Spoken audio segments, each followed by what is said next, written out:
Today we are recording this episode of Mahapatra's form as Valentine Day, the famous day for the loved ones to express their love for somebody else, to reciprocate the expression of love in the form of Valentine Day, an international day which is round the corner, day after tomorrow, that is February 14th. Lovers of all types, old, young, sweethearts will exchange gifts, will exchange cards, will exchange greetings.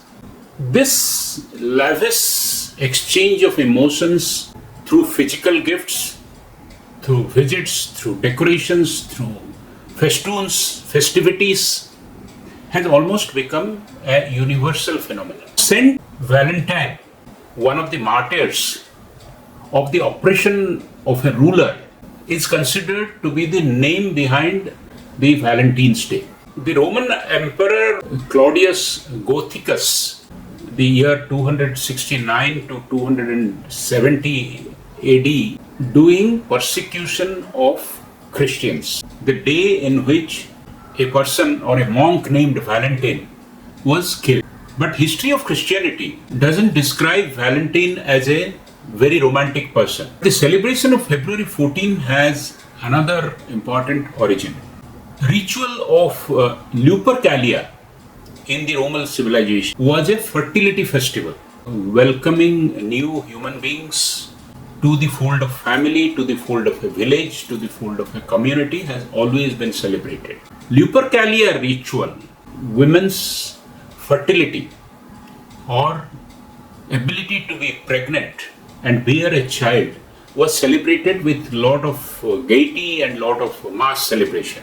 Young men used to kill goats, dogs, and with their skin there used to be some kind of a revelry in which women were shrouded, and women were embarrassed, and women were also beaten. Pope Gelasius thought in the year 496 AD that this is a rowdy festival and it must be banned. The modern day celebration of Saint Valentine Day came nearly 1,000 years later when a poet called Chaucer wrote the famous poem called Parliament of Fowls. It is considered that around February 14th, birds of different types go out in search of mates, was main origin of the modern day celebration of St. Valentine's Day. The February mating, amorous as it sounded, it got embraced as an expression of love by the British gentry. They began celebrating February 14. They penned verses for their loved objects. Mass-produced cards, which came because of the industrialization, made it easier to write down those poetry and convey it to the loved one. Then came the famous revolution in the world of lovers called Cadbury. As a company, it started mass producing chocolates, and along with Cadbury, other chocolate manufacturers started marketing sweets for one's sweetheart during the Valentine Day. How Valentine Day is celebrated across the world? We look, the Welsh people, for example, they celebrate through intricately carved wooden spoons, which are called love spoons. They are exchanged between lovers. This tradition is coming down from 16th century. The Valentine's Day, which is internationally celebrated on 14th February, in Spain it is celebrated on 9th October as Saint Dionysius Day, who is called the Saint of Love. Many parades are held and men offer their partner what is called a Macadora, figurines, as token of their love. In China, there is something called a Sister's Meal Festival. Women cook assortment of different colored rice dishes which are wrapped in silk, offered to the intending suitors they believe are potential lovers. In South Korea, they celebrate Valentine Day on 14th of every month, not just February. They call it by different names. In May, they call it Rose Day. In June, they call it Kiss Day. In December, they call it Hug Day.